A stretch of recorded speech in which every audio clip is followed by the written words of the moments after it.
City of Angels is black and gold. You are listening to the Heart of LAFC podcast. And now, Joseph Zacher.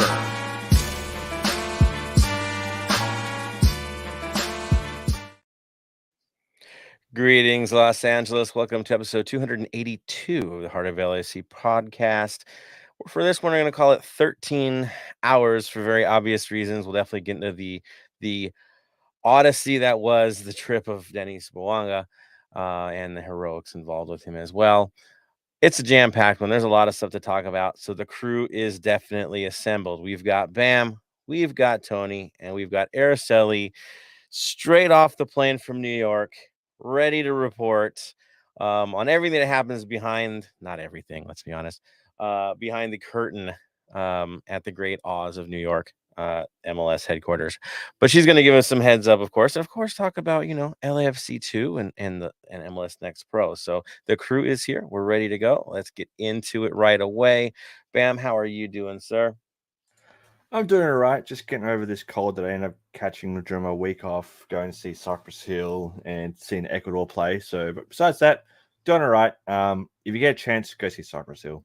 They were absolutely amazing. Unfortunately, didn't get the chance to meet them due to conflicting schedules and all that. But get a chance, definitely go see them. That's for sure. Nice. And it looked like the seats were pretty darn good too. Yeah, I had some good seats on the side, so it was quite good. I do have to say one of the funniest things I saw, but it was so bad as well. Within the first hour of getting there, before the show even started, saw this guy get up 3 times, come back with 4 beers. He was by himself. Dang. By the end of the night, he had fallen backwards down the stairs. Got up and walked away. Some people, man. Just see, some people party ruin it too for hard. everybody. Yeah, it's good to have a good time. You don't really have to have a great time. Just have a good time. It's okay. It's okay. So you got to see the boys also playing in Australia, right? Yeah. Unfortunately, they didn't start both Sifu and Palacios. Palacios actually didn't get on the pitch at all. Sifu got on for the final 5 minutes of their 2-1 win over Australia here in Melbourne. The one thing I will say, I was a little bit disappointed. I got seats for that game near the Ecuadorian fans. So I thought, you know what, sit next to them. How often do you get to see Ecuadorian fans celebrate in Australia and all that? At the end of the game, the players didn't come over to the fans at all. They just clapped them and then they walked straight off the pitch. So whether they had a flight to catch straight away, I don't know. But I did feel disappointed for the Ecuadorian fans not being able to get photos or signatures from the players after the game. That is a bit strange. Something's up with that. Then again, we are blessed here at LAFC to be as close as we are, right, for our players and everything. Man, yeah, that's kind of rough. Like all that way, and we're going home. Yeah. Didn't they have 2 games though? Yeah, but the first game was up in Sydney, and the second game was here in Melbourne. So I don't know what happened after the first game, but you would think this was the 3rd time ever that they've played against each other in Melbourne. You think they'd walk across to the fans, greet them, take some photos, slight regards for kids and all that. So there was a few Ecuadorian fans at the game, but they stood around the halfway circle, clapped, and then walked off. So I felt a bit disappointed for the Ecuadorian fans, that's for sure. Dang, bummer. Well, at least they did make it out, and you got to see them play, even for a few minutes, right? But at least they were there, right? That's as close as you've been in a while now. Definitely. It's a sign, sir, they need to come back. You need to come back. I do.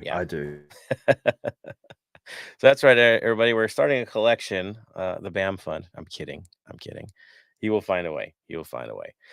Tony, how are you, sir? Doing pretty well. Long week. For the past weekend, I've only got 4 hours of sleep in the beginning of it. So 2 hours. Didn't go to sleep till 4. Woke up 7 o'clock. Worked. Went to the game. Didn't go to sleep again until 4 o'clock. Woke up, worked, and then went to the Kings 32-52 night, and then finally got a full night's sleep. So pretty tired. Finally got caught up with everything, and then of course watching Apple TV with all the insight and back and forth with everything. So it's been really cool. The only I'll say this right now. The only issue that I was finding hilarious was people were with the MLS rankings were like, why is LAFC first when St. Louis is top dog and undefeated? And I'm just like, defending champions. This is also a ranking system that doesn't really matter at the end of the day. So I don't know. I gotta be honest. I tend to not want to be the number one on the power rankings, right? I think that's a bad place to be. You don't want to be number one. Let them write you off. It's fine. Let St. Louis have their moment, get really overconfident about what they're doing, and so we can sober them in a couple weeks. Like, that would be a much, much better situation to me. But okay, that's fine. Have them come in with a chip on their shoulder that they're not the number one in the power rankings. But you know, I guess once you've won it, I'll be that guy. But once you've won the darn trophy, like, yeah, power rankings are kind of like ho hum. But we were pretty hard about power rankings back in the day. I get it. I get it. We'll see where it goes. Araceli, I'm gonna bug you. I kid you not, everybody. She just landed an hour ago. and was brave enough to jump on here with jet lag and all to give us the word of the day. We're gonna get her for half the episode. Thank goodness. I think it'll be middle of the night for you over in Kansas City. And yeah, let's talk it up. How are you, Araceli? How you feeling? How are things in New York? Oh my goodness. I mean, I'm feeling as good as I can be. Granted, I feel like I haven't slept in almost a week. It's just been pure chaos the last couple of days, as everyone knows. MLS Next Pro season officially kicked off this past weekend. And then I was immediately on a plane to New York because something that I have to admit, I did keep secret because I was still figuring out the details myself, is I had the rare opportunity to go to MLS headquarters and kind of work/shadow for a day over there. And I mean, it was just an amazing experience overall. As everyone already knows, I work for MLS Next Pro. I'm one of the social media editors.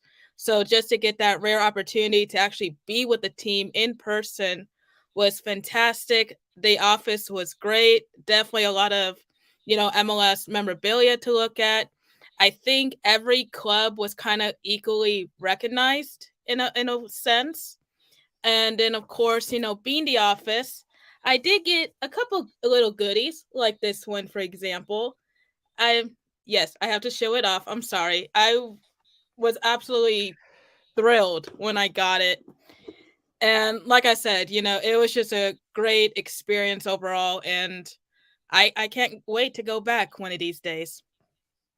You have one of those items, okay, that some of our supporters would probably kill for. Uh, that thing is very rare. It was related to a contest back in the Me. day. That guy right there. I don't have one. Tony I needs don't to come have to one. Kansas City if he wants it. I'll put it that way. Fuck. Bribery. I've been there. Bribery. Hey, Tony, I've been there twice. It's a short flight. You'll be fine.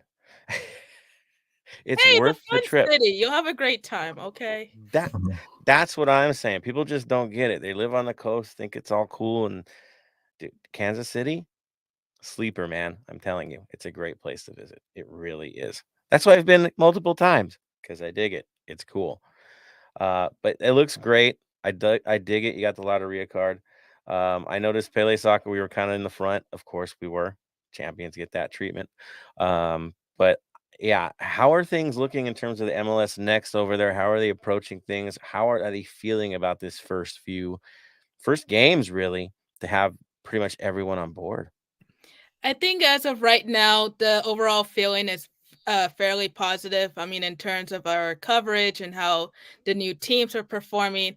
Of course, with the addition of 7 clubs, which is almost unheard of, there's going to be little uh, glitches here and there in terms of controlling the streams and so on, which unfortunately is out of my own hands. But I think like with any new league, you're going to have your growing pains. And as the season progresses, we're just excited to watch, how these clubs grow. And I mean, overall, I'm really am happy to see that LAFC 2 is being or finally has a team. I have to admit, I did not watch the opening game, so I can't speak to that. But I do know they do have another home game coming up this weekend on Sunday. So even though LAFC is going to be in Colorado, if you still need your LAFC fix, there's an option. Yeah, lots of good players. You could tell they're trying to organize at this point, right? It's really hard to just start gelling, especially against a team that I think has 2 years under their belt and a lot of returners. It's a hard ask. Oh yeah, and they were playing with 12 because the referee was one of the worst I've ever seen. Yeah, MLS Next Pro. It's also Next Pro for refs too, not so pro. But yeah, really bad refereeing. It cost us a lot in this game. Yeah, I could go on and on and on diatribe about that whole situation with the red card, and it's just bad news. But I will say this: the team, even though they were down, still fought back. They could have tied that thing up. I'm proud of them for the work they put in. It was much easier to get frustrated and lose track of this match. They didn't do that. So good on them. Also good on everybody that did make it out. I had planned on going. It didn't work out due to some illness in the family. But you know what? It looked like Empire Boys went strong. So good on you guys for doing it, and several others. I wasn't a huge crowd, but it was definitely a spirited crowd. So kudos to everybody that made the trip out. If y'all can make it this weekend, definitely go support the cause. There are ways to get in for a pretty good deal. Ask around. I will say that. Don't hesitate. Ask around. We'll find you a way in. That's for sure. But yeah, good on that. Araceli, early favorites for the MLS Next Pro so far? I'm trying to think early favorites. I know we have been promoting Huntsville, Crown Legacy, which is Charlotte FC's secondary team. But keep in mind, it's still, we're still looking at opening weekend, and as I mentioned, as the season progresses, you never know, it could switch over to LAFC too. So only time will tell.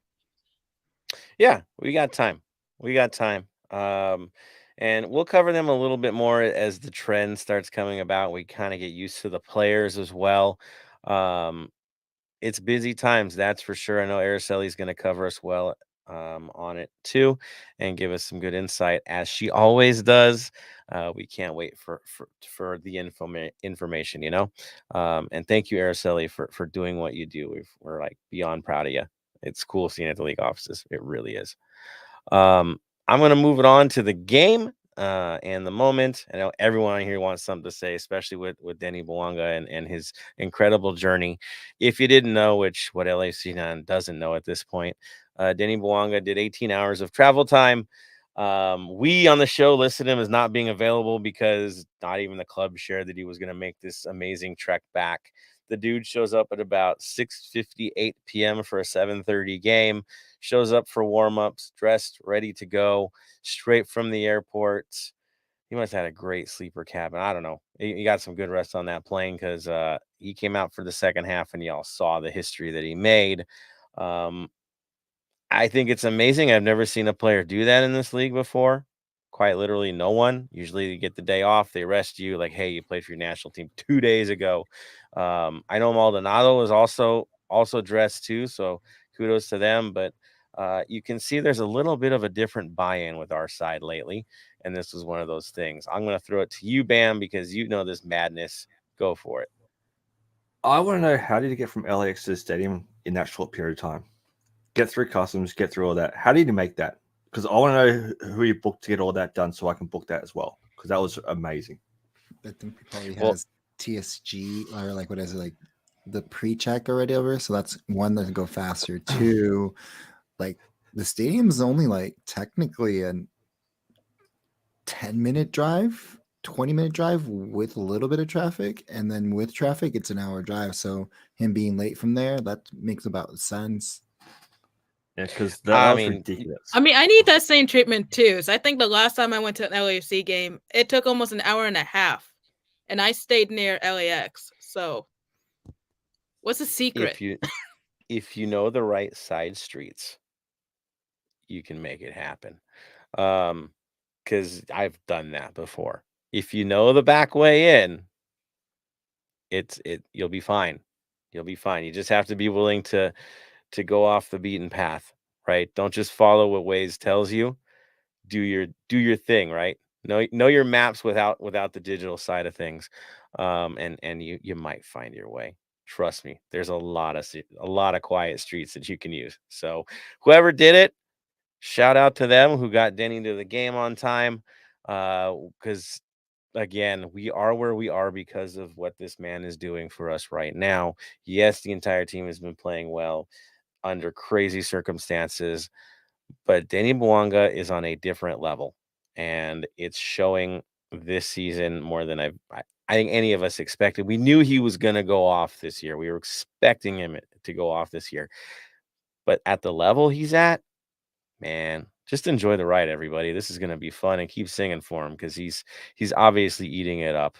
And of course, he's getting pretty decent service as well. So good on the boys for that. All right, let's get into it. Let's talk about why we're showing so much love for Denny Bouanga. We played them. We played Dallas. We talked about how Dallas might be a tough game for us. We gave you the lead up how this was not a write-off game, that this is going to be one that could be a challenge, knowing what they've been doing this season. They came in, third ranked? We came in second ranked. Early stages suggested maybe a different story. Of course, let's talk about who actually made this game, because we did have some issues with lineup. So I'm going to throw this to you, Bam. Who made the field for us, and who did we have to face? All right. So for us, our starting lineup, we went with our usual 4-3-3. So obviously McCarthy in goal, had Hollingshead, Murillo, Chiellini, and Palencia in defense. Midfield of Ilie, the nearly American Ilie, Acosta, and Tillman. And at the top, we had Opoku, Buick, and Vela. For Dallas, they had Payers in goals, Tuamsi, Ibiaga, Tafari, and Farfan in defense. Their midfield, their back midfield was Quinon and Cirello. Their front midfield was Areola, Velasco, and O'Brien, and we had Ferreira up top for them. Of course, the big shock to the lineup, of course, was O'Brien got in, and some other guy that we shouldn't mention at this point because he needs to deal with his life right now, took the game off for very personal reasons. So yes, they had to make a change. Also on the back line, Ibiaka got the start for this game, and there were always conversations of whether he was going to earn that and keep it. He got it back, obviously playing against us. For those of you that were at the game, it was really great to see the montage given to him in the ring as well, and the shout out that he's giving to us and the applause our way. There's definitely love there. I think we will always have a place in our heart for Ibiaga because of what he's done for us, and always because he's been a class act. I mean, really, gentleman of the game. And so we, love was back and forth, that's for sure. But of course, when the ball plays, right, whistle blows, the colors matter, and you get moving. Of course, this team did not hold back. It was quick. I was a little surprised at the pace of this thing at the beginning, but it was pretty darn awesome. So Tony, I'm going to throw it to you. Highlights of the game, sir. Key moments. Share, my friend. Pretty much the third minute. The fastest, fifth fastest goal in LAFC history. Tillman, we've been having the conversation. Me, you, and our boy Tilo. It's just he's a workhorse. This is Bundesliga 2 or whatever it's called is no joke, and he's just a workhorse no matter what's going on, and slots it right in between a player's leg and into the goal in the third minute. And we thought, wow, this is going to be a high scoring game, and it just kind of went. It was more favoring us our way. It was, again, very ticky-tacky, very hard fought, because not even 31st minute, we had a yellow card that will eventually change to VR because he, at the end of the day, hooked him with literally spin hooked him in the shoulder, and it was an aggressive play. He got beat on the ball and hooked him in the face, and I thought it was an automatic red. As you see it on the field, it's an automatic red. When you see it in person, you could, from where we were standing, you didn't know what really happened because it was really bang bang. It got turned to a red card, so they were down 10 men, and then 38th minute, Murillo gets a yellow card for an aggressive play. And with them being down 10 men, they had to make an adjustment. Dallas took out O'Brien and put in Giovan at the 40th minute. And then not even in that same minute, Kwai Non, or sorry if I butchered your name. Quignon. Quignon, thank you. Got a yellow card in the 41st minute, and that was the game pretty much. Again, we dominated the whole half, especially even when they had a full squad. It was looking like we had everything. It was going our way, and nothing could stop us. But that's the first half. What are your guys' thoughts on just the first half? Because it does change coming into the second. I'll throw my hat into this. I would say once again, our press and the way we approach the game and read teams, we knew that they were going to try to be possession based. That's how they play, right? They're playing more out of the back these days, and more than they've ever done in the past. And in this case, once again, Tillman reads it, makes his move. A turnover is created. He gets an opportunity, puts it away. It's the second time now that a turnover creates a goal, thanks to work rate, thanks to Tillman. He's reading the game really well. He's very aggressive in his approach, very smart about it. The physicality is done the right way, right? Not dirty play, just hard play, and it's paying off for him. Good on that. I think they were actually shocked by the situation, and tried to work their way back. We were a bit wasteful, of course.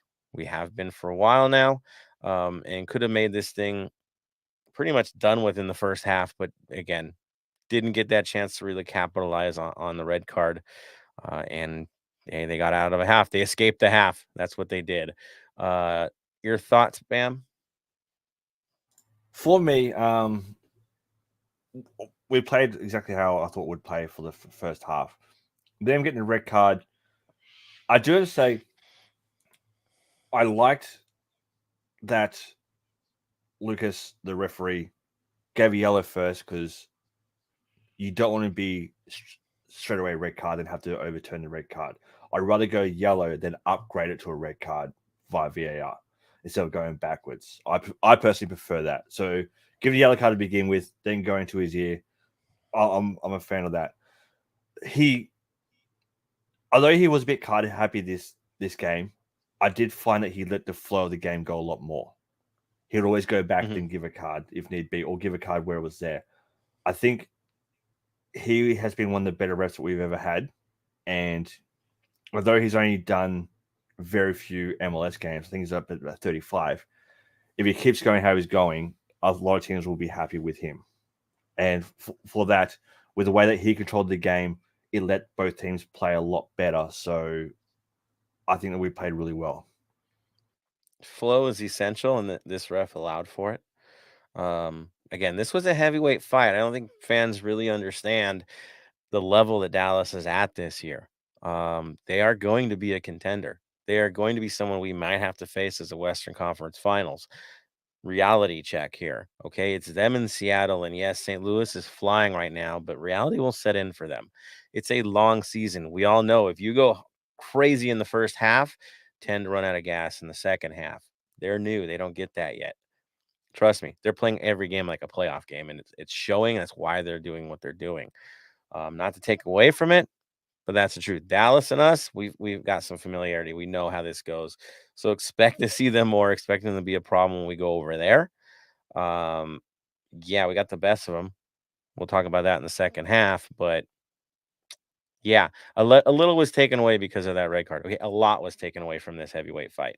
To our benefit, of course, but don't throw elbows. You'll be okay. All right, let's move on to the second half. Tony, fire away, sir. So start off, this is where everything changes, and this is where we took Dallas as our fans took it lightly. Started off 53rd minute, Sebastian Ibeagha unfortunately gets a yellow card. Happy about that, because then he can't play the game he wants to play. As a defender, you never want to pick up a yellow early in the second half. And then Sulos picks up another yellow card, 62 minute.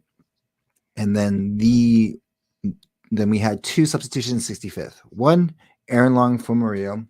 Cool. That's a common thing we'll usually see. Long will probably be one of the defenders mostly on as first. And then the surprising one, which we all saw coming again, which we all didn't see coming, Buke comes out and Bouanga comes in the 65th minute, which later on we'll see that was a very, very crucial substitution. In the 66th minute, Tarafi gets another yellow. Ryan Hollingshead unfortunately gets another yellow card at the 69th minute. It seems to be a trend when he plays his old team. He seems to get a card. Last time again was a red not a red card that shouldn't have been called, but this time at least we get a yellow. 70th minute, Dallas has 2 substitutions, and then we get to the 73rd minute, which unfortunately, with an assist with Ibiaga, Tafri ends up scoring. Sebastian kept the ball alive in the air and bounced right into his hands, and we ended up tying. We ended up being 1-1 at the 73rd minute, which was very disappointing, especially with our defensive line, probably with a miscommunication. Yes, it was more of a breakdown of a play and had to get back into it after a dead ball situation. But that ball was left up in play, and when it's left up in play and that in the air and no one's near it, unfortunately, this is what happens.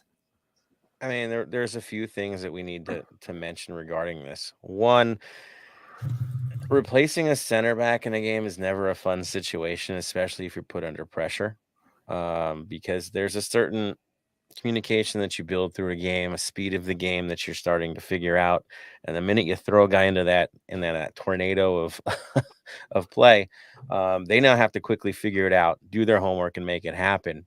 In this case, when Long came in for Murillo, if you watch this play, Long is on the wrong side of his man.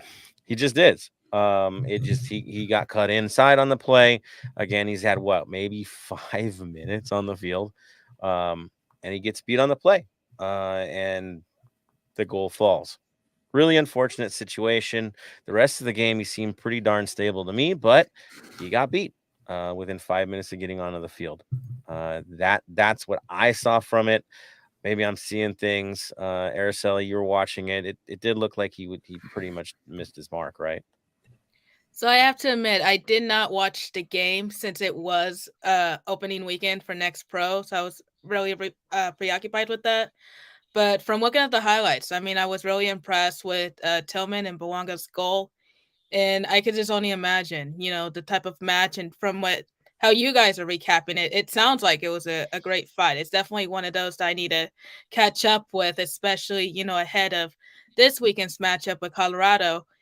But, like how we mentioned earlier, the Bouanga getting straight from LAX to the field to score that goal was just impressive within itself. And I don't know. I mean, he could be a good contender for the Golden Boot this year. I'm just going to throw that out there. Of course, we kind of have to hope that Alamada and Morris goes on a little bit of a drought, but I'm just going to, that's just my 2 cents. Getting a little bit ahead, but I can't blame you for the spirit. That's for sure. I'm going to throw it to you, Bam. You were watching this game from a distance. You got probably better angle live than we did.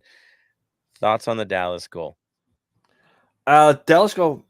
Look, we got lucky a bit earlier with the offside player with the goals that the attacker was blocking the view of McCarthy. To be fair, the way that they played going down 10 men, they kind of did deserve to score a goal. Because I think we, instead of putting the foot on the jugular, we took a little bit of pressure off. So we deserve to cop the goal, unfortunately. But yeah, the Dallas goal, look, should have happened. No. Did it happen? Yes. Did they deserve it? Unfortunately, yes. So, but I was glad that we were able to pick ourselves back up and get on with it, because LAFC 2-3 years ago would have just crumbled. Yeah, I mean, it's It's a kick to the gut, man, if you allow a goal when you're up a man. It just is. But at no point ever did I ever feel that we were playing like we were up a man. I didn't get the No. vibe, right? Where they were coming back at us. Yes, we are out shooting them like crazy, but they were still playing us. They were still Yeah. looking for the counter. They weren't bunkering, that's for sure. Even a way to look at it is when you and me play FIFA against each other. Whoever goes down to 10 men normally wins. Yeah. I've just learned, just hack him in the first 5 minutes and then I got this. So it's a thing. It's a thing. But yeah, I we took it for granted. We didn't finish when we needed to. Thankfully, though, that substitution that did happen, right? The 2 subs that we got, um, would work itself out as the game moved along. And so I'll throw this one back to you, Tony. Back on track again. Give it, man. So 79th minute, we had a penalty kick. It was unfortunately a soft penalty kick, but a penalty kick nonetheless. There was contact. It was a 50-50 ball. Vela got to the ball first, pushed it away, and there was a slight contact, enough for it to go to VAR, which the VAR official is a very veteran VAR official, as it kept being said over and over on the broadcast. And Vela lines up and unfortunately hits the crossbar. He tried to slot it in and push too much power into it instead of his usual pace within rhythm. And it kind of got us worried, as we thought we were going to end this game with a 1-1 draw and a point at home.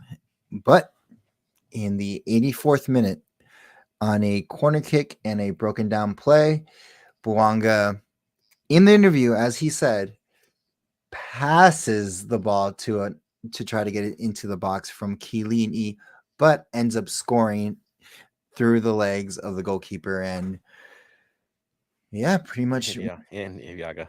Yeah, and Ibiaga, which was kind of poetic. And ended up winning the game for us for that. Again, they've had 2 more substitutions at the 88th minute, but at the end of the day, it went to us winning 2-1. Bouanga saving the day on his miraculous journey that he had, and we walk away with 3 points and tied for second in the Supporters Shield and second in the in the West. We think we dropped down a little in the West because Seattle has a goal differential on us. I don't care at this stage where we are in the standings. If we're winning, we're winning. I will say this: we pulled a rabbit out of a hat. That's what we did. That goal wasn't supposed to happen, but it did, because when things are rolling right, they're rolling right. The goal was amazing, knowing the goalkeeper that we were dealing with, who's been playing very good in the league. Even in this game was playing well. To have it go through 2 wickets is insane. I've never seen anything quite like it. I mean, the first goal in the game went through a player's leg, which was pretty funny.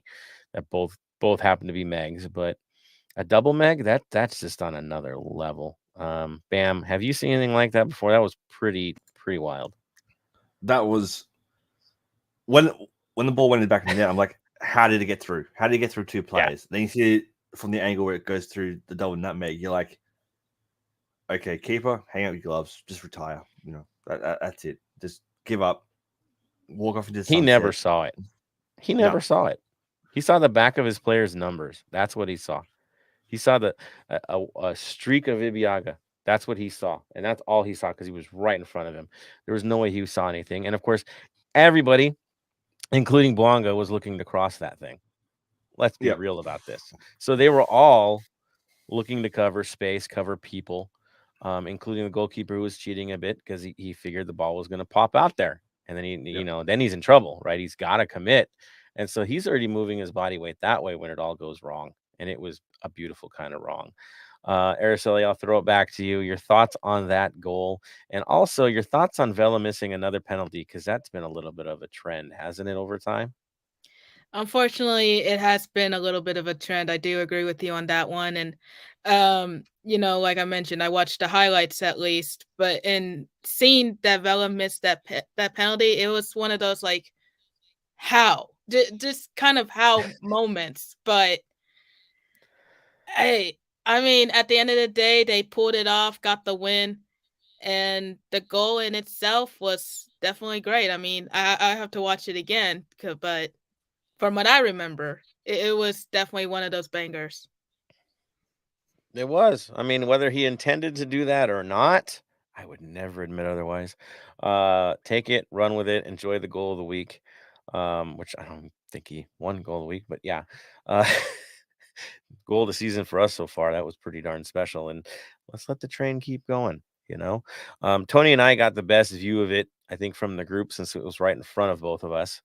I know Tony's back was to goal because he's putting in work like he always does, but he saw it in the moment. He definitely did. And I saw it, and I still don't know how the heck it got through. I'm just enjoying it, enjoying the ride. Right, Tony? No, of course. It was like I said, a magical night.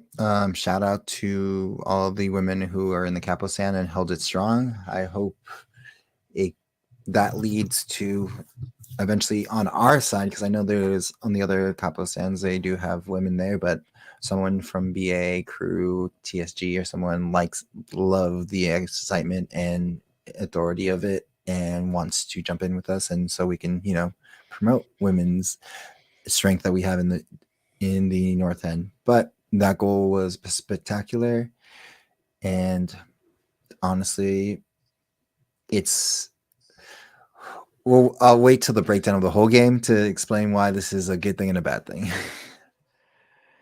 Yeah, I mean, yeah, reactions will be the story here. And I think I'm going to just kick it right to it. Since you have the floor, sir, say your piece, man, because your concerns, honestly, I think are warranted. Go for it. So early in the season, again, this is really well that we're pulling in points. People are scoring and we're getting the points that we need to, especially with the heavy schedule. Again, we just had a month-long run of where we went 4 games, 1 loss, 1 tie. And moving forward, it's going to be the next 5 games the next month is going to be the same thing again. But the concerning part of this about this is Bouanga is scoring and he's the only one finishing. This is throwback to 2019, which was a good year in which Vela was dominant and Bouanga could have a season like that, which is better. But we need our strikers to score. Opoku was always a step behind. Vela could not finish and is just getting crazier and crazier moving forward. And this is a very big concern because the day we don't have Bouanga when he's playing for Gabon, and he's not on international duty, and we have to depend on Vela and Opoku, and he's not scoring. Tillman, yes, is there, and he can score, but we need to finish the opportunities because this can quickly turn south bad. Yeah, if we lose Bouanga for any extended period of time, maybe African Cup of Nations, people, since that's what he's qualifying for right now, and his team is winning, so they will probably qualify. Fingers crossed. I hope they do. We could lose him for an extended period of time for that tournament because it's not the shortest tournament, right, Bam? I mean, that's about a month away, right? It is a very tough tournament. You also just look at too is with him coming back, he missed out on playing the return leg against for the game, and they ended up losing that 1-0. So you look at it too is he didn't play that game, they lost, so they really would want to get him back in.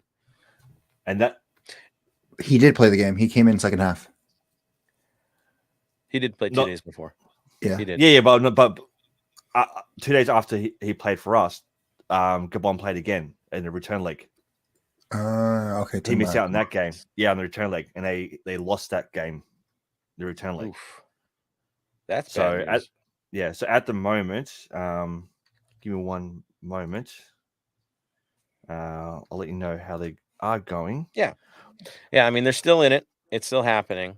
That I don't think they're done yet. I know it's tough to qualify there, for sure, but it's a little surprising you got the release. Now, where Tony's concern is mine as well. We have 2 young wingers, okay, that as much as their work rate looks right, especially Buke, something's got to give. A bounce has to happen. Somebody's got to get a roll of the ball.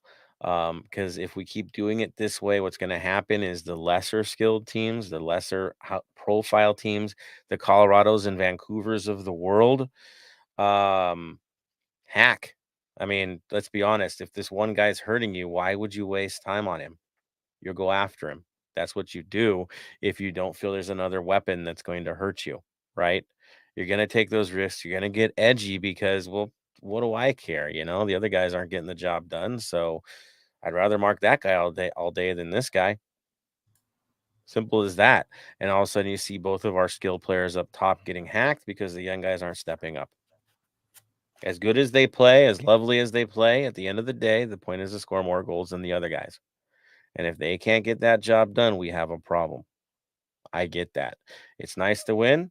It's nice to have a star player, but the wealth needs to be shared more. So I'm with Tony on this one 100%. Araceli, I know you can talk about this. You've watched this league for years. The one horse town, right? The one trick pony on a team usually doesn't get past August, right? Pretty much, unfortunately. And I mean, I agree with all of your criticisms. And trust me, I even have some of my own as well. Because, as we've already mentioned with Carlos Vela and missing that PK and just his overall talent has been a little lackluster the last couple of games or even the last 2 years, if I want to go that far. Because, look, at the end of the day, I like Carlos Vela. I'll be a Vela fan. But in terms of him with the team, he's great as a captain. He's great as leadership, but his playing style, I don't know if it's just becoming time for him or what is going on, but I won't be surprised if we see him leave at the end of the season. And as far as the young bloods go, granted, it's still fairly early in the season. Maybe we can see a quick turnaround in them in the next month or so. Because Buke, he's definitely had some good chances. He's been improving well, at least in my opinion. But players like Aaron Long, I'm just not impressed with him. I don't know if I'm being too harsh in saying that, but I'm not impressed. So either he needs to start picking up the pace, or I say trade him. And we've definitely seen how this team can perform without Hollingshead, without Bowanga. If we can't find those missing pieces, we're going to be in big trouble fairly soon. Yeah, inconsistency is a big problem. A big problem. I'll throw it to you guys, and I'll let Bam answer first. If you were looking at this lineup right now, who would you rather have in it? Buke or Opoku? I'm going to go Opoku. Now, Opoku. yeah, for the playing fact that we know what he can do, he's not quite clicking like he did last year, but we know that he can. And I think all it would take is him get a goal, and it'll just switch. It will switch on, and he'll be bang, bang, bang. Buke is good. He's pushing a lot more, but I think just because of what he did last year, I think I'd give right now, if I was going to look at it right now for the next game, Opoku still gets the starting spot for me. Ooh, okay. Tony, are you in that camp? I love Opoku. Nothing taken away from him and as a player and everything. Great young player and everything, but I'm going to disagree with you, Bam. I would do Buke. Yes, his finishing needs to get worked on, but that's again something that can be worked out. But in the last game, Opoku was slow to the ball every time because he had multiple opportunities to put this away, and he seemed just a couple steps behind the play, and was very shocking to me because he's usually like on time with the plays and everything, but he was just playing a half speed, half step behind that whole game, and it was just concerning. While Buke, yes, when he has the ball, he can create and he's quick with decisions and everything. It's just the final half of it of finishing or the final pass needs to be worked on. But I'd rather have that and him be on the ball, being able to maybe still to do it and have the ball in his possession than having to be a step behind at the moment and chasing him. I can tell you on my front, and then I'm going to throw it to the gallery, to our supporters, because I know they're going to want to add in on this thing for sure. For me, it's more for Buke than Opoku right now, simply because there are long stretches of these games where Opoku, I don't hear his name coming up at all. It's been quiet. There's been long periods of, is he on the field or not, where Buke is actually trying to shake and bake, trying to do something, moving off the ball, creating situations. Yes, he's messing up at the last touch, but he's there in the story, and he's making the story, and he's forcing the defenders to work. And that's half the battle. You never know where the ball is going to bounce. So at least in that side, he's dynamic. Does he need to get the job done? Yes, he's a professional. That's his job, to get the job done. But at least he's been dynamic in approach. All right, I'm going to throw this out there to you guys as well. Please, please, please jump in. Yes, Bam. Before you get there, just an update on how we're going with the Player of the Year award. Yes. From the fans over the last couple of weeks, there's been a lot of love for a lot of different players, to be honest. We have not had someone be the overall top more than once out of the last four. So for this last game, we had 6 players record votes from the fans. Villa getting 1 vote, Murillo getting 3 votes, Palencia getting 4 votes, and in third place, 1 vote above Palencia is Hollingshead with 5 votes, so he'll get the 1 vote from the fans. Tillman on 16, so he gets the 2 votes from the fans, and Bwonga with 19, so he gets the 3 votes from the fans. Interesting. Good take on that. I think if I was going to throw in on this, I would probably say Bwonga for the heroics. Gets your 3. 2 goes to Tillman for always having his eye on the right play and making it hurt for the other side repeatedly. In this game, he did it as well. And on the back line, because things looked pretty unstable before he left, would be Murillo. I really do think that he's hit another level with us. More vocal, more in the public eye. He's actually making statements out there. He's not hiding from the cameras, and he's taking responsibility and leadership on the field. And it showed in this game. And we instantly got burned the minute he came out in this one. So I think that's where my 1 point goes in. Araceli, did you put your points in on this one? I don't think I did. Let's see. Definitely Bwonga, Tillman. I'll go with Murillo for the 3rd. There we go. Tony? Bwonga, Tillman, and I want to say Buke, just because he was showing a lot more effort and stuff like that. He was getting a little bit better, but I'm gonna say Buke for just the 1, just to get him started. He got that gold star for improvement. Yeah. For me, I went Tillman for 3, Bwonga for 2, and I did Ilie for my 1 vote. Yeah, dude, Mr. Consistent, the newest American citizen.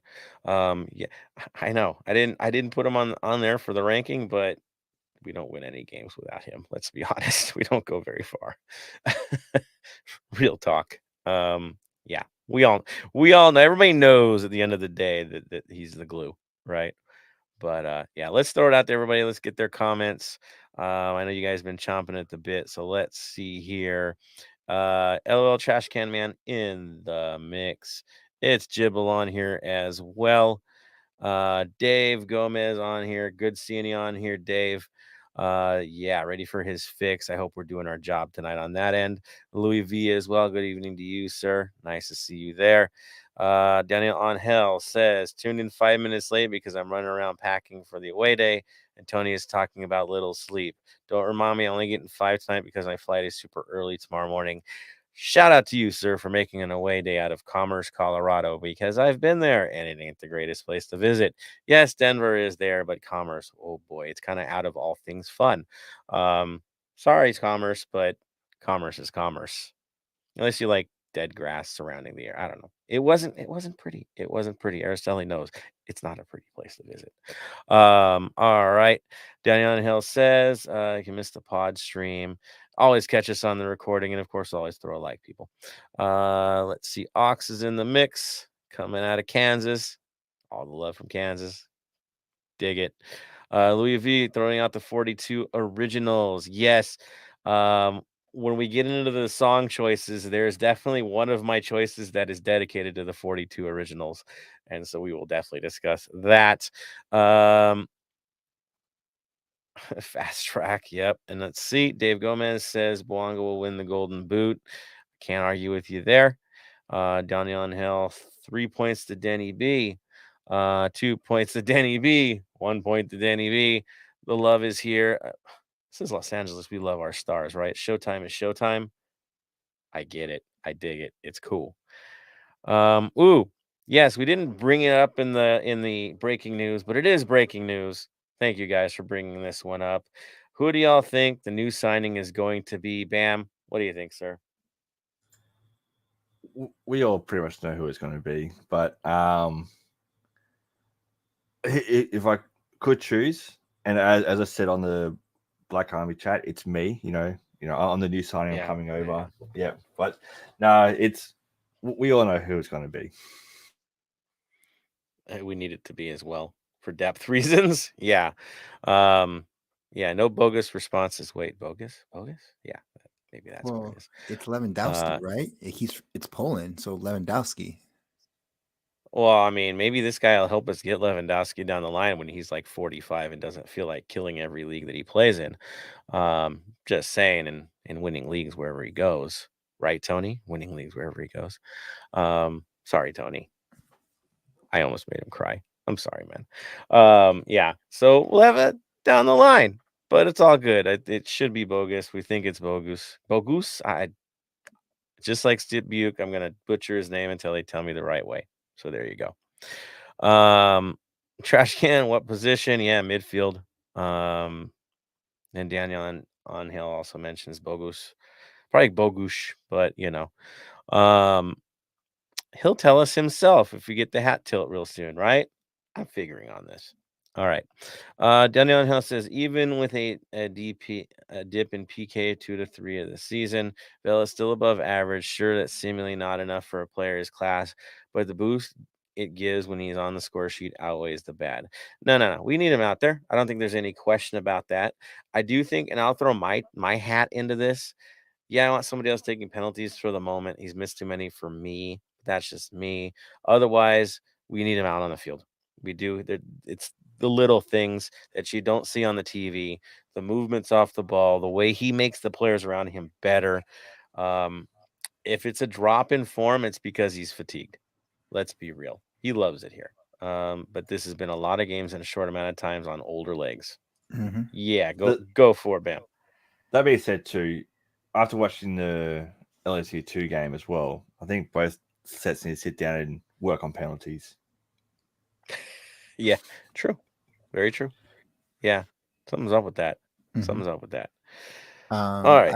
Tony. I actually have it's not a hot take, but it was just me and my father talking about it, since me and him always talk football. Vela reminds me, in his age at this moment, of Cuauhtémoc Blanco, the way he plays. Like, but with a better shot and an outside shot, you know what I mean? And what I mean by that is, when you saw Cuauhtémoc, he can place the ball perfectly, pinpoint and everything, and can score goals, but he didn't have Vela's left foot. So he reminds me of a Cuauhtémoc somewhat when he played the league here in MLS, but he has a little bit of a height and a little bit of a more athletic build. Oh man, I mean, you bring up Blanco, man, like different level of passion, a different way of showing passion on the field. I mean, that dude was all about the edge, right? Where Vela's all about the Mr. Consistency, for a very different personality, but similar impact on field. Exactly. I'm with you, Tony, on that. You no matter what he does on there, you want him on there. Mm-hmm. Good game or bad game is still better than everybody else's game. It's just that's how they are. And so I'm with you, man. I get it. Hey, Jose Bernal is in the mix. Good seeing you on here, Jose. Yes. Cheers to you too, sir. Daniel Hill says a case would be made for either Buick or Opoku. More time will help with chemistry for Buick, and he isn't disappearing act. Opoku, because finishing will come around, and he always has the chemistry. Give or take, they're not doing quite what we need them to do yet, We just need more. We need more. I don't think anybody can doubt that at this point. Richard Cueva, good to see you on here. Thank you for speaking up, man. He says, great greetings, guys. Huge fan of the pod. Hey, we're a huge fan of your support.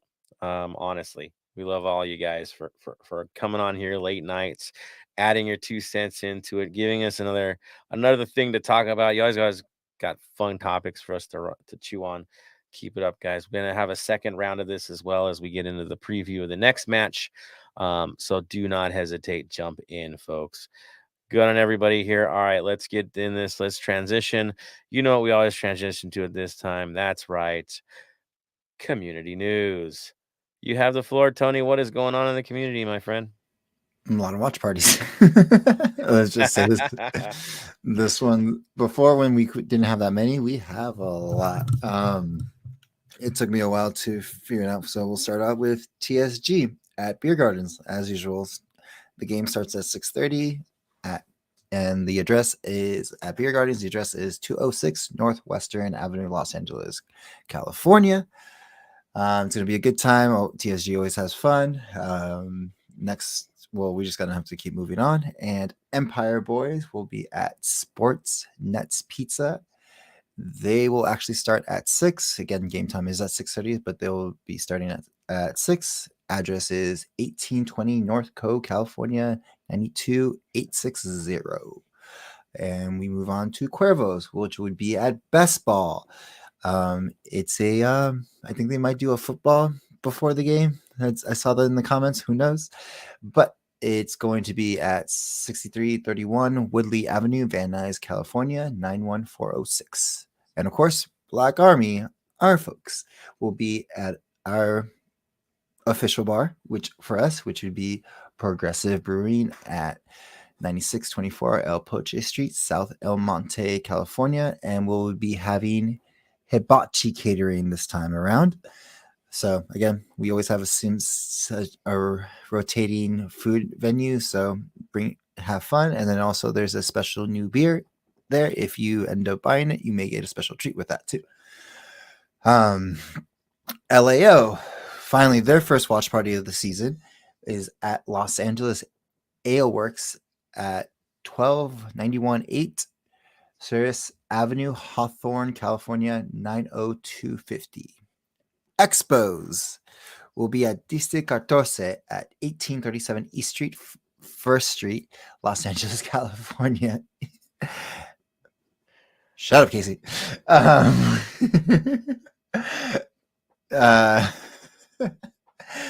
D9U is next.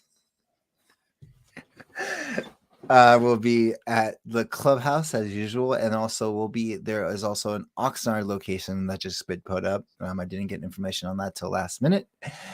In Crew will be at Angry Crew's Brewery. Outsiders will be at Kings Row Gastro Club. Lucky's Inland Empires and Pomona Casuals will be at Pomona Casuals. Pomona Casuals. Come on now. Words are hard, sir. Words are hard. Maybe I should read some more. Especially when you're on limited sleep. They're very hard. Yes. Very true. This is why I have coffee. Fuego Contina Catina at 206 East Street, 2nd Street, California. 91766. And finally, LAFC has 2 official watch parties. One is at Underground Sports Bar at 156 South Brand Boulevard at Glendale, California, and Caveman Kitchen at 2115 South Vermont Avenue, number 101, Los Angeles, California, and 907. Or 9007, sorry. Apologies. And that is all the watch parties. That's like a book, man. That's a lot to read. Dude, all love to Tony. Everybody give a shout out to Tony for listing 27,000 watch parties. That just shows how big the LAFC family is. Well done, sir. And also finding everybody's info. That's a hunt, a proper hunt. So good on you guys. Thank you, Brent. Bam. How you doing? Jeez. I'm tired too. Can you tell? Getting it done with the posters. Good on you guys. Well done. All right. Any other community news, Tony, or can we move on to the crazy music that I've chosen today? I said Um, music. You like that? music, yeah. Nothing really community news. Angel City did get a new player from Medica, which is pretty cool. But we aren't Angel City. Catch Angel City Chicks for that information when that pod comes out. But yeah, that's about it. And I'll love to the Angel City faithful. Again, our neighbors look good. They had a big tifo. Good on them. It's growth. That's what it is. And they're on FIFA, which I still say is freaking awesome. But I know they didn't get the result they needed. Hopefully they can bounce back from that. I hope they do. Again, we wish nothing but the best from our neighbors. Um, as always. As always. All right. So let's get into the Black and Gold Vinyl Club Minute. I've had some issues with choosing as of late on things because there's just so many good options. So I actually chose two albums this week, and you're like, who are these people? Well, let me explain. I know we went deep with the Delta Blues last episode. Well, we went to Colorado to find our source and Germany. What? Yeah, Germany. So here you go. First one I chose was Devachka, the band Devachka. You're like, who are they? Very indie. Okay.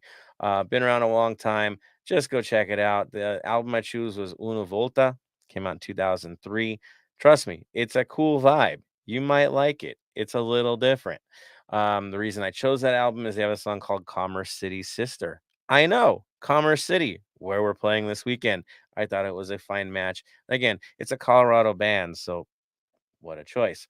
The other one, straight out of Germany, who decided to sing about Colorado for very interesting reasons, would be Milky Chance. 2021 song came out, Colorado. Uh, Listen to it, you'll know what they're talking about. My shout out to the 42 originals. They know why as well. Of course, it is going to come out on an album called Living in a Haze. I hope that opens things up for you guys as well.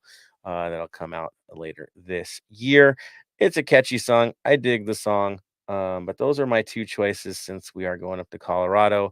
And I know some of you are going to go up to Colorado and even get higher than the Mile High. I get you guys. I know. Um, Enjoy your time out there, everybody. It's going to be cool as long as you stay in Denver and avoid commerce because, yeah, spend limited time there. There's not much to do. There's my thoughts. Bands like, who are these people? Do you want to add in on the music, man? Do you like any of this stuff? Never heard of them, so I'm going to definitely have to look them up after the podcast tonight. And there you go. All right.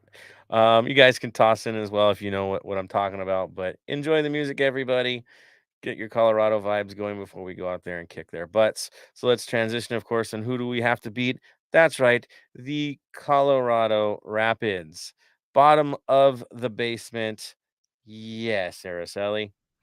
I'm gonna go ahead and jump off right here. So I definitely did stay on a little bit longer than I thought I would. But hey, I mean, it's always good to chat with you guys. And I'm just slowly fading over here. I need to go to sleep. I'm sorry. But I'll New definitely York is catch up with catching you up with her. guys next week. And quick reminder, LAFC 2 plays at Titan Stadium this Sunday. Believe it's at 7 o'clock. They play Vancouver Whitecaps 2. I know, original name. But if you can't go to the game for some reason, it will be shown on Apple TV. And as always, I know you guys are going to hold it down for this next part. And I'll chat with y'all next week. Get some rest, Araceli. Well earned, nonstop as always. Like all of us, just putting in that extra little bit of work. In her case, traveling halfway across the country. So good on you. Go get some rest. Thank you, Araceli. Have a good night. See ya. All right, so we will definitely jump right into the Colorado Rapids preview here. Yes, we're going up to Commerce City to play the Rapids. Yes, they're at the bottom of the table. Tony's going to give you the background of how bleak things look. Here's the deal: we got to play them on Saturday. It's a 6:30 kickoff for us. Yeah, there's good, bad, and the ugly. Tony's going to get you covered on this. I'll just put it out here like this: no team in this league is easy. No team is a write-off. And this one, even though they're on the bottom, It's not like they're getting blown out every week, and they're playing teams that are honestly they've played a harder schedule than St. Louis has. I'll just throw that out there right now, and Tony will explain that. So Tony, I'll throw it out to you. The good, the bad, and the ugly of the Colorado Rapids. I know the Rapids and the ugly is heavy, but go for it, my friend. So I'll start with the good. They tied Austin, and they're going back and forth with their defensive ways in Austin, so which is a hard game, especially there. So that is good. The ugly for us is we haven't won there in a minute. Let's just say the high altitude just does not work with us. It's very hard to win out there in general, even when it's American football. Anyone who goes up there, that's why they call it the Mile High Stadium. And this is why, even though it's not a mile high, the altitude does get to players, so it's hard to train there. It's hard to do. It's the same thing when the U.S. comes to Azteca. High altitude, very hard. The good for us, the very, very positive for us is they haven't won in the last 6 attempts. So it's been very hard, and they just lost their best player and captain for a season-ending injury in his Achilles, I think it was. If I remember right, listening to the pod, but that is pretty much going with them in their form at the moment. Again, do not look past them. They have our number most of the time. It's a very hard stadium to play in because of the altitude. And yeah. I mean, we've never tied this team. How strange is that? It's always been a win for the other side. They've got 3 wins. We've got 5. Pretty much, if you look at it, we stole 1 on the road from them. I think that's it. That's all we got. It's been tough against this team. Straight up. So now we're catching a wounded animal. We really are. They've got something to prove. They have to prove it. The numbers look a little bit rough.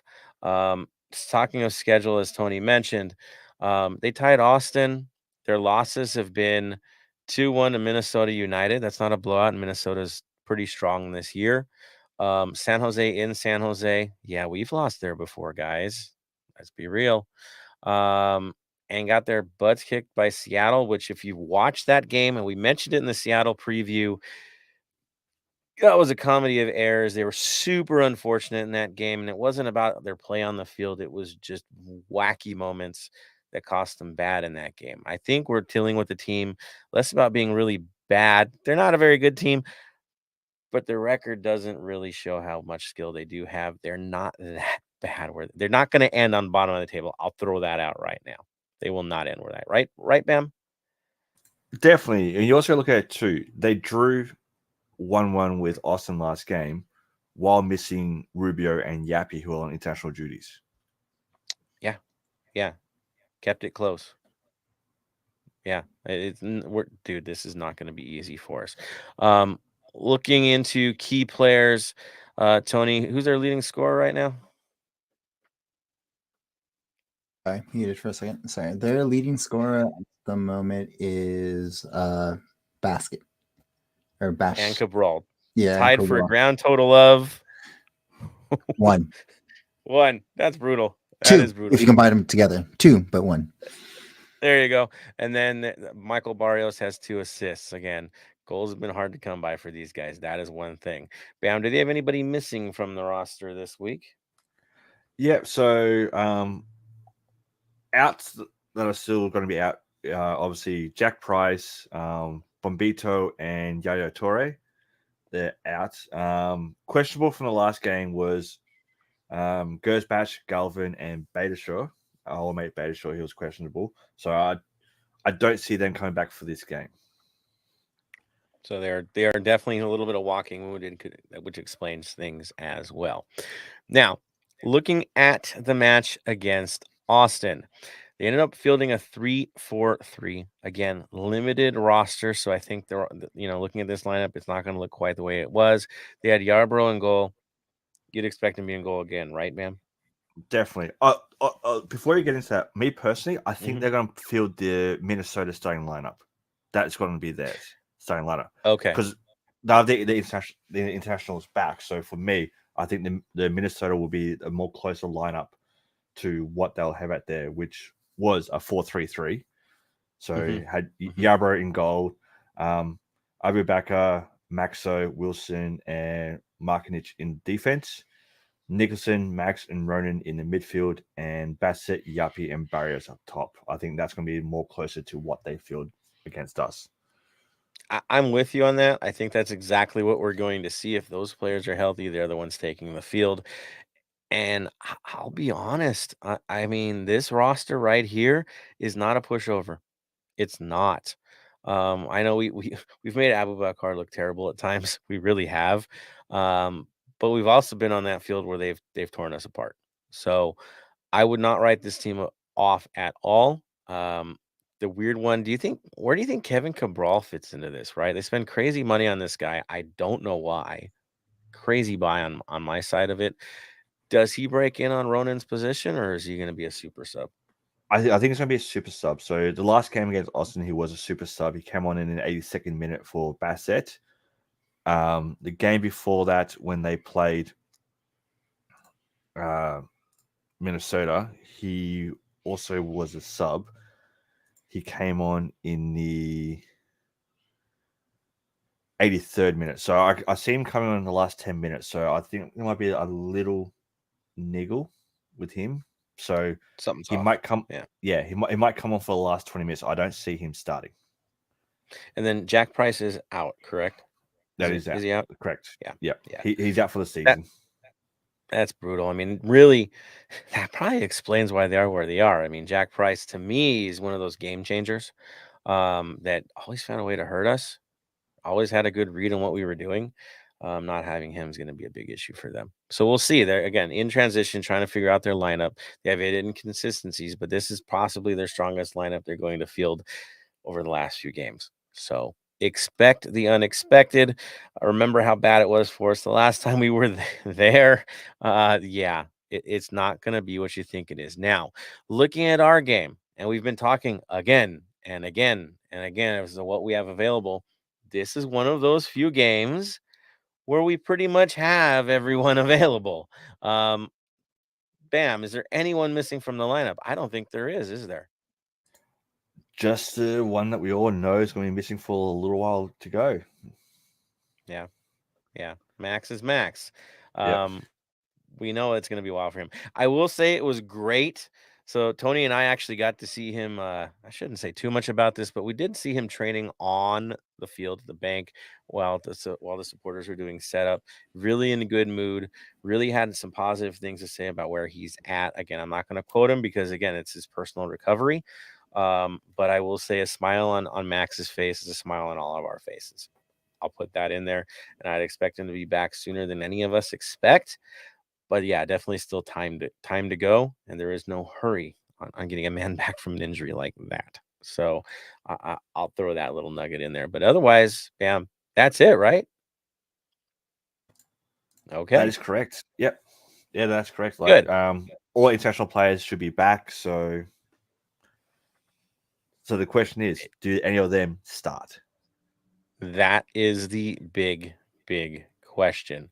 Looking at our lineup, potentially, I'm going to run right up to the lineup. I looked back a few games ago, probably the strongest lineup I could think of. Of course, McCarthy's going to be in goal.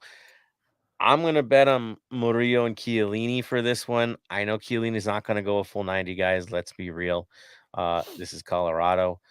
But you got to go stable. You never know on the road.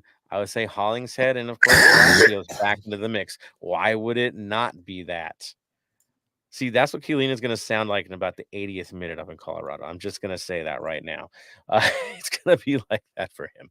Midfield, I'm betting on Cifuentes, Sanchez, and Acosta. Up top, Apoku, Vela, Bouanga. I know I'm big on Buke, but I think they feel more comfortable. I'm thinking it's probably still going to be Opoku, and then maybe they'll switch out eventually. I'll go to you, Bam. What do you think for lineup? For lineup, it's gonna sound weird because of where we're playing. Chiellini doesn't dress. Ooh, okay.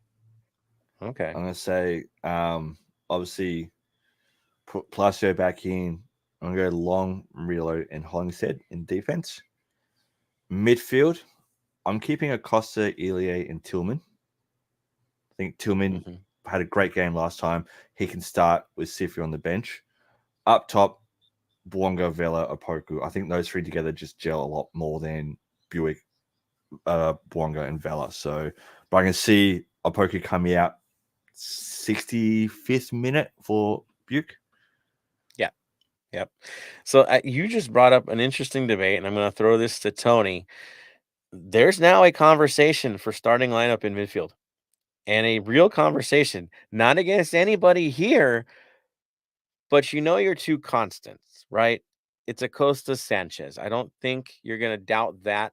They're going to be on the field as long as they're healthy. But then comes the Tillman Cifuentes conversation. Do you go with the hot hand? Do you go with the hand that's been good for us for years now, on his way to potentially to Europe? The debate is, what do we do with these two? Where would you run on that one? So on this one, I'm thinking long term. Again, we have a very long stretch. Sorry for the squeaking chair, listeners.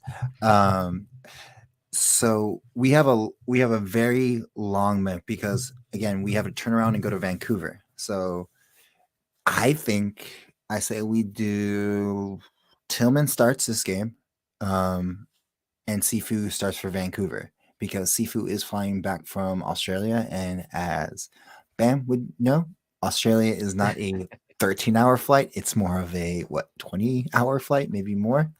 No, it's 15, 16 direct. But at the same time, you leave here. So say you fly out on Sunday at midday. Mm-hmm. You land at LA Sunday around 2 p.m. So you go back, and again, you go back in time because you're in the, as people say, the future. Yeah, exactly. So I would rest Sifu since he's coming back, and for this one, Palacios unfortunately is going to get the start for this one. But Sifu, if you're going to go for the midfield, I would do Tillman and start him and use Sifu for Vancouver. And that is my debate for that one. I think Kalini starts this game. I'm going to disagree with Bam and actually play this game because he doesn't play on turf. Let's just be honest. No, he doesn't play on artificial turf. And Vancouver, I'm not going to play there. So if he goes on there, yeah. But moving forward, I think again that's the only two lineup changes I change. Also, actually, Opoku, I take out, bench him, and start Buick and see how that goes with Colorado, and maybe then switch up with Vancouver moving forward. Yeah. That being said, though, I did forget our next game was in Vancouver. So, yes, Kalini will get the start because we're not sending him to Vancouver. We're not playing on carpet. Exactly. Which that brings up the debate over the Palacios-Valencia situation, okay? Valencia is not the youngest guy around. Do you want to risk him on turf, or do you want to risk Palacios on turf as a young guy that they bounce back quicker? Do you let Palacios take the rest as well so he can go all out on a terrible Vancouver field? Thoughts? That one's hard. That one's a little bit hard because I'd rather have Palacio in this one and torch Colorado and get these points. Again, not an easy game. This is a parity league. Any team can beat anyone, and it doesn't matter what it is because you saw Violeta beat Austin with all their situations. So you never know which team you're going to get. We can get the best version of this team, or we can get the worst version of this team.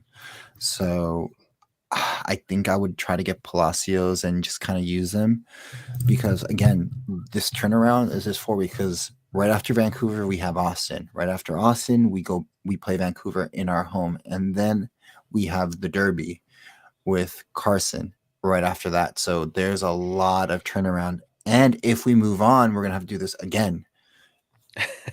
So with the new signing, with the new signing, it's going to be helpful for our midfield, but we also have to transition these minutes with our players because now it's no longer the beginning of the season. Now we're in full momentum of the season. Yes, a month has passed, and that doesn't give mid-season form just yet, but we have to watch our minutes with our older players who hold our back line, our players up front who are going to make the changes, and players who most likely aren't going to be here in the summer in the summer transfer market in Sifu and Palencia, because unless I don't see them. Sorry, Palacios. My apologies. Seeing them here, unless they don't get the numbers we feel is fit for them, or we don't get the right amount of deals for the right team for them. And you also look at it too is with Palacios, he didn't play any minutes here in Australia. He was on the bench for most of it. With the Australia game, he barely warmed up, so you knew he wasn't getting used at all. So he will be relaxed. He'll be fit and ready to go. He will want to get out on the pitch. So that's why Palacios would start this game and the Vancouver game. He's durable. Yeah, that's for sure. Also, Ox brought up another point. Murillo has one more yellow card, and he will be out because of yellow cards accumulation for the Austin game. So do you start him against Colorado and worry about him not getting another yellow card and we miss him for Austin and put in Long? Or do we just put him out there and trust him to move forward? Then comes the next question. And Long at altitude, guys. But then comes the next question for you, Tony. Would you rather really miss Austin or have him miss Carson? I'm with you on that. I'd rather burn him for this one and let him rest up for the Galaxy. He'd still play against Vancouver. There's no impact on that. And then he rests. So do you send him out and say, hey, if you don't have a yellow card before the 70th minute, get one? Get one. I'm with you on that one, man. Just burn your numbers. Reset. Because unfortunately, that's where you will look at with going against, like, Colorado is a tough game. Playing in Colorado, we haven't won there since 2018. It's going to be tough, and we've never drawn against them. No. But then you go Austin, who this year, I'm going to come out and say it right now, Austin aren't who they were last year. They're not playing like how they were last year. Now, are they waiting to have the flick against us or what? And then we go in against Carson, which is, regardless, a tough game. No matter how teams are going, always going to be a tough game. So would you rather, for me personally, play Murillo, have him get that yellow card, miss Austin, be ready for Carson? That's just me. I'm in the settled counterattack approach for this game. And in that case, you need some experienced defenders that can hit a ball at distance to anybody they feel. And who's better than that than Chiellini and Murillo? I mean, really, playing out of the back, those are the guys you want. That's where my head's at. We'll see. We'll see what happens. Again, rotation is something that has to happen because of this crazy schedule. It could be even wilder when we get in there and see where we're at and who's going to play and who's not. Who knows? Sanchez might get a rest. You never know, because this is just one of those tough games where there's a lot coming up and you got to reserve your players. All right. I'm going to throw this out to the gallery, see where their heads are at. Let's get your opinions, everybody. We love them. Where are you at? Let's join this conversation. All right. So I'm going to go all the way up here. Boom, boom, boom. Jose Bernal saying, see you at the watch party. There it is. Casey talking smack to Tony. That's some funny stuff right there. Nothing new. Evan, nothing new. Nothing changes. From Copostan to the digital world. He's got your number, my friend. Yes, he does. There we go. Unless it's called, I have his number. We all have his number. There it is. Evan Allen, we heard haven't beaten Colorado since 2018. Yeah, you remember the last time we got shellacked up there? When we thought it was going to be an easy one and it wasn't.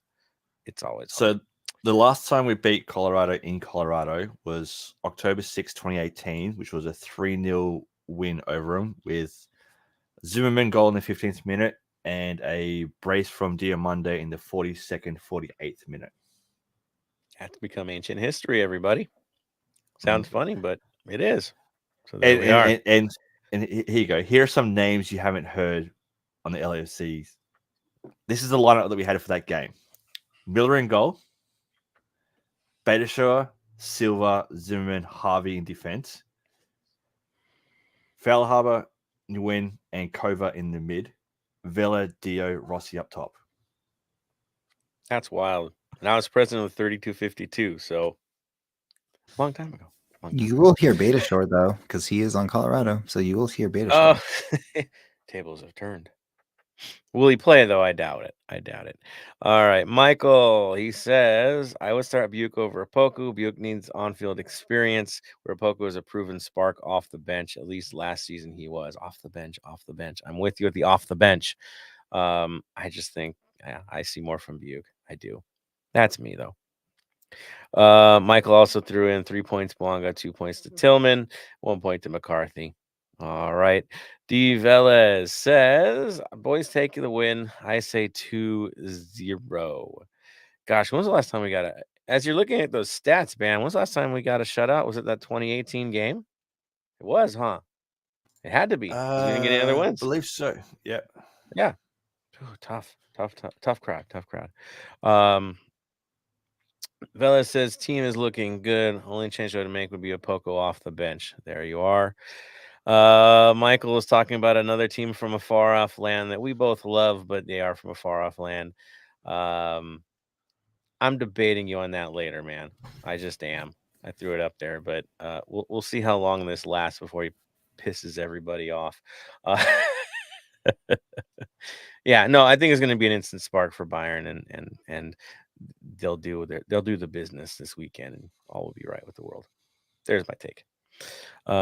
Well, Evan, remember hearing that in Inception, LAX to Sydney? And he's quoting movies, man. There you go.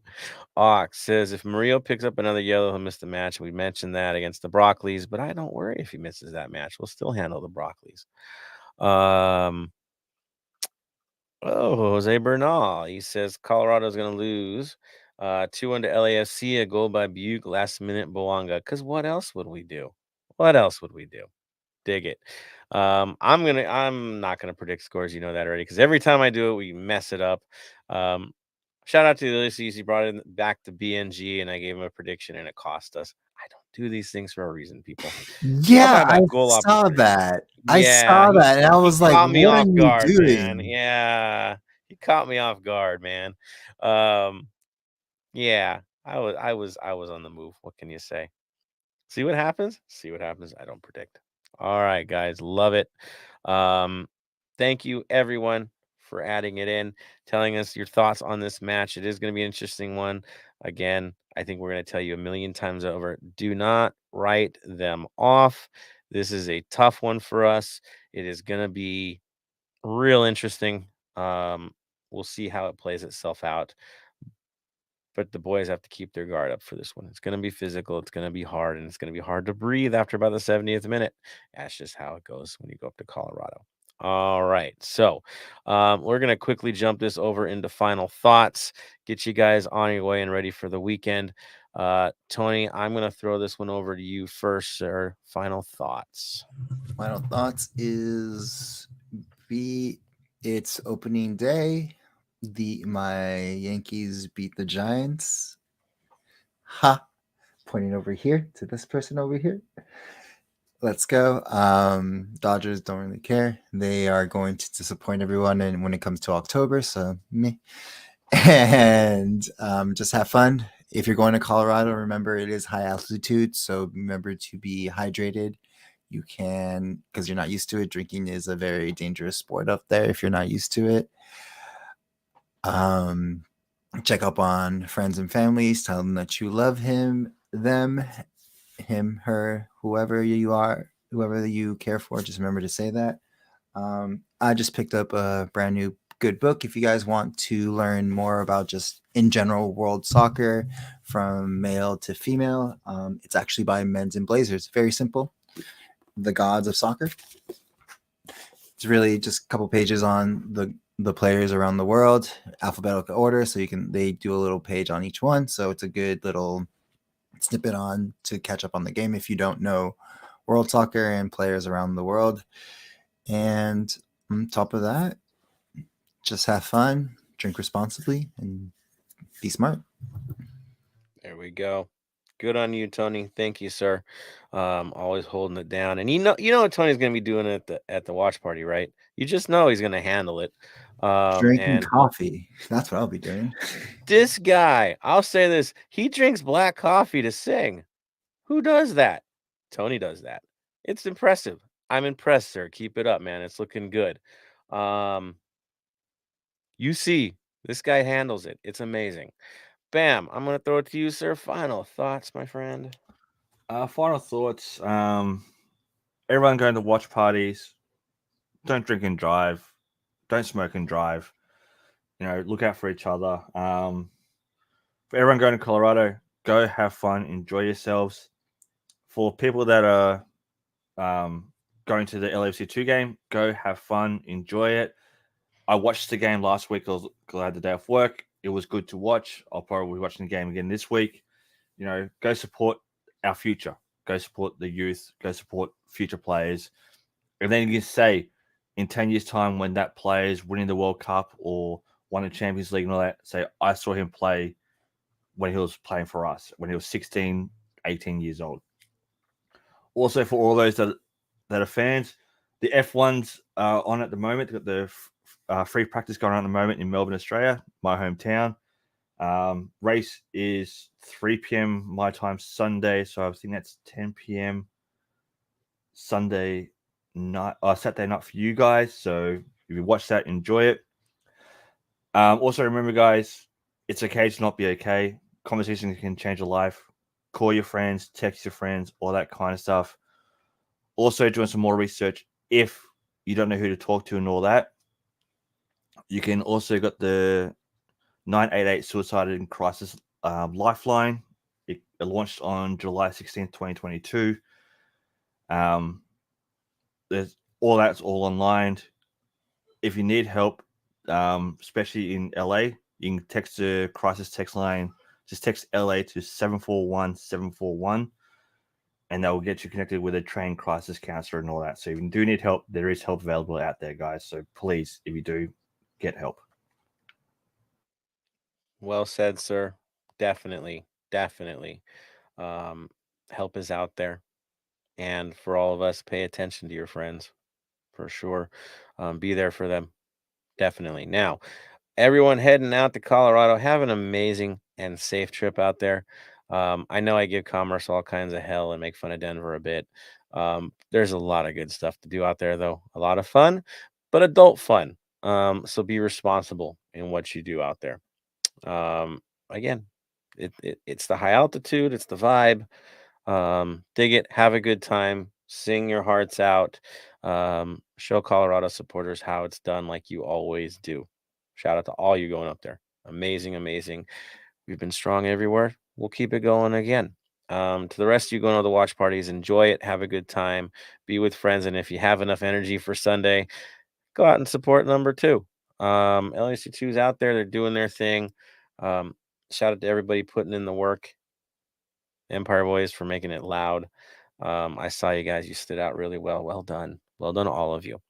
To the rest of you guys, thank you for continuing to support this show. We've been here since draft day, earlier than draft day. I've been on since draft day consistently. We've seen the rise. We've seen me go up, me go down. Going to the North End every week, getting it done, meeting all of you guys and building this proper family that we just keep on building. So to you guys, thank you for the support, and we'll keep doing right by you. Final word, boys. Tony, final word. Stay golden, Los Angeles. Bam. Stay golden. And for me, to all of you, stay golden, Los Angeles.